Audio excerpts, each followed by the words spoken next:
Well, I guess I owe you guys an explanation. So, yes, I have been gone the last couple of weeks, but not without good reason, and there's a few of them, so allow me to explain myself. First of all, I tore my hamstring. I think I haven't gone to the doctor, which is always smart because as a former college athlete, I trust that I will be able to rehabilitate myself. Now, it's either a tear or a very, very bad strain, but long story short, as you guys have probably heard me say before, I ran track when I was in college. I dusted off the shoes, the spikes. I was trying to recapture the glory days out on the track.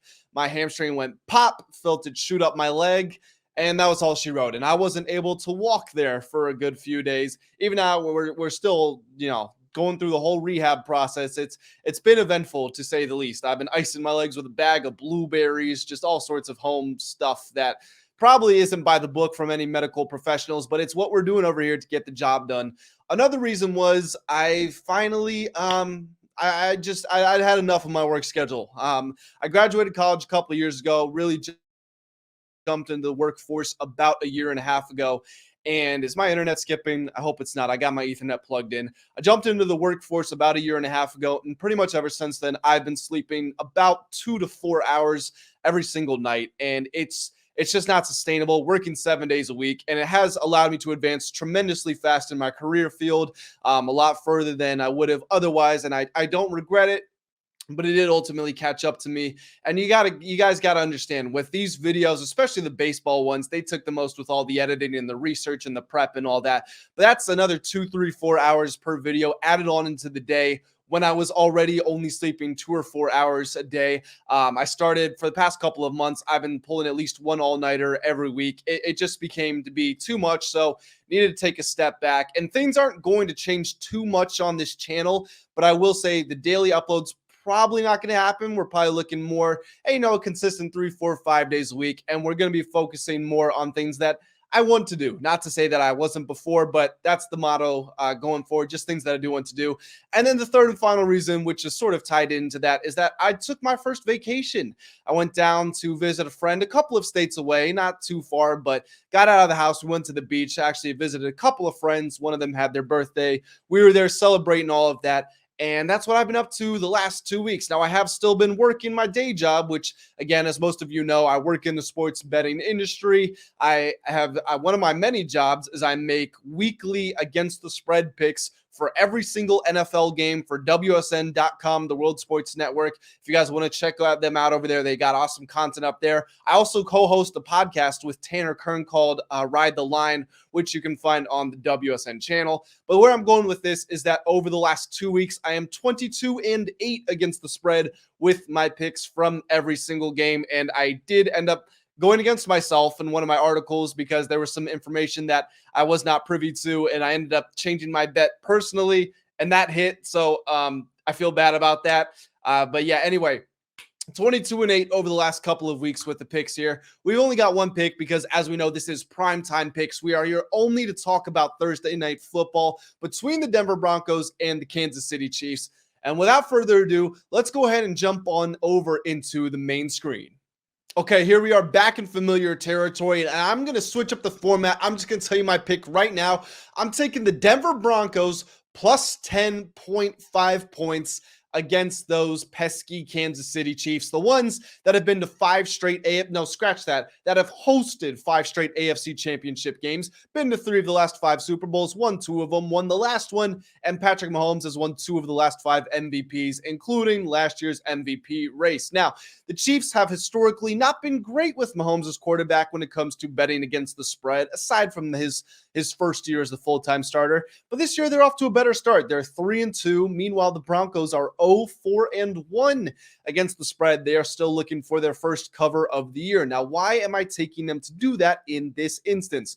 Well, first of all, just generally speaking, it's a primetime matchup. That means that we're probably trending under. That's what the precedent is. And when there are fewer points scored, every point in a spread represents a greater value. If you think about it, let's say the points total is 50, okay? So if we get a spread of 1 point, that means that 1 point is 2% of all of the points that are scored in that game. You guys following me?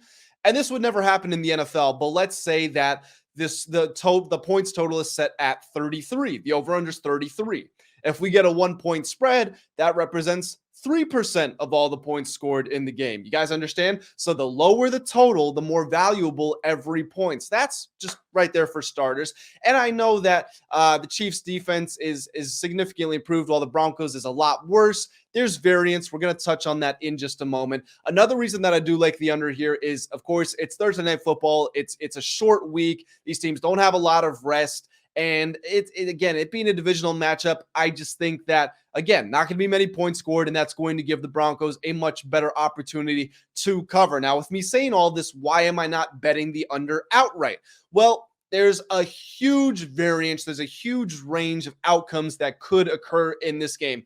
First of all, betting the under with Patrick Mahomes involved is always scary, especially when the Denver Broncos are giving up 36 points per game. Now, that is inflated, of course, by them allowing 70 points to the Miami Dolphins. But if you give me just a second here, I will tell you what the Broncos have given up recently. So they gave up 31 last week, 28 the week before, 70 before that, and 35 to the Commanders in week 2. Only gave up 17 to the Raiders in week 1, but week 1 jitters. We know the Broncos, we thought they still had hope in week 1. We know that they do not anymore. So they're not a good team. And also both of these offenses are top 10 in scoring. Believe it or not, the Chiefs are 9th. The Broncos are 10th. The Broncos offense has not been as inept as people would like to believe. So it's definitely possible the game does go over. But like I said, I would be leaning under, and that leads me to the Broncos spread, which is my main pick here. Now, Mahomes is also he's also 6-12 against the spread when he is favored by 10.5 or more points. That is exactly what this line is, 10.5. So the fact he gets one cover in every 3 games should tell you to go with the team he's playing against. Double-digit favorites in divisional matchups are also historically bad when it comes to covering the spread. They only cover 45% of the time since 2003, I believe the number is. It's amazing what you can find when you do some digging on the internet. Now, of course, I don't love the way that Sean Payton has coached this team. Somehow he's taking the worst coaching job in NFL history and made it worse.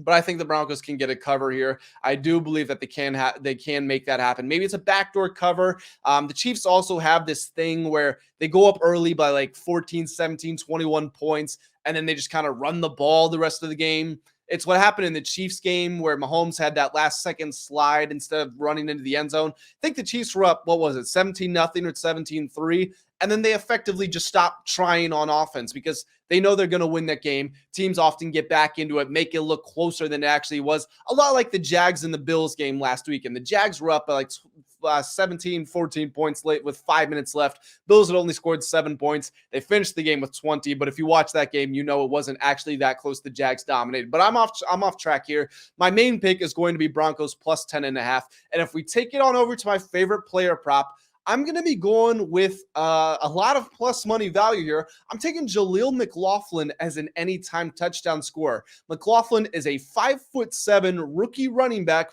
from Youngstown State, but he has scored a touchdown in 3 of the 5 games so far this season. And in week 1, he did not get a single carry and he only received 1 target. So really, 3 touchdowns in 4 games, and they have been spaced out. He has no multi-touchdown games. It's been touchdown, nothing, touchdown, touchdown. Obviously, you will have heard me say he has scored in back-to-back weeks, which is another reason to ride with him here. I think McLaughlin's going to be getting an increased workload here. Obviously, he's been producing. He's got very high production when he's been in the lineup.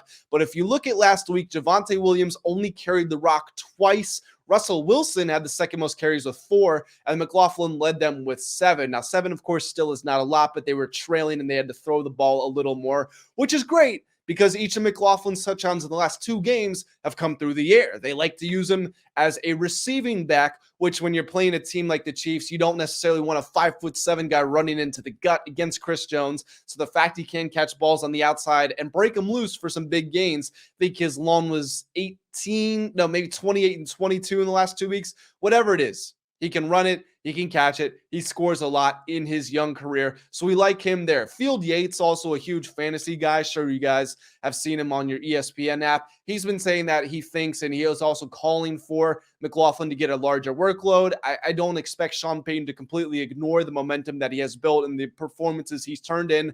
So for plus 225 value here, I think this is an awesome pick. Another player prop that I do really like, and I am going to count this in my record, but it's not my main prop. I am counting it though. It's Rashee Rice over on his receiving yards. Line is set at 32.5 at the time I'm recording this. He's been right on either side of that in the last 2 weeks. He had 33 last week. He had 32 the week before that. He had a 50 spot earlier in the season, but he's only hit the over in 2 out of 5 games. But Pro Football Focus grades him, I believe, as a top 10 receiver. I know for sure he's on the home page, so he's in the top 15 definitively. I think he's in the top 10. And with Travis Kelce dinged, he had that ankle sprain, which he did return from, but he's not 100%. He still might have lingering effects from the knee problem. Now he's got an ankle problem. I think Rice, first of all, is just due for a larger role, but with Kelce harboring a little bit of nagging injuries, I think this could be a great opportunity to get him there. So my main pick for this primetime matchup is the Broncos plus 10.5. My favorite player prop, Jaleel McLaughlin, anytime touchdown score. And another prop I do like is Rashee Rice over 32.5 receiving yards. Guys, if you are happy that I am back, first of all, thank you for sticking around, waiting it out for me. I'm glad to be back with you guys. But if you are glad that the videos are back up on the channel, smash that like button. To all of the newcomers to the channel, hit the subscribe button. We'll be back with more frequent sports betting content, especially in the busy NFL season with the World Series approaching and with the NBA season starting soon. Comment, let me know what your favorite plays for this game are on Thursday Night Football, and I will see you all next time.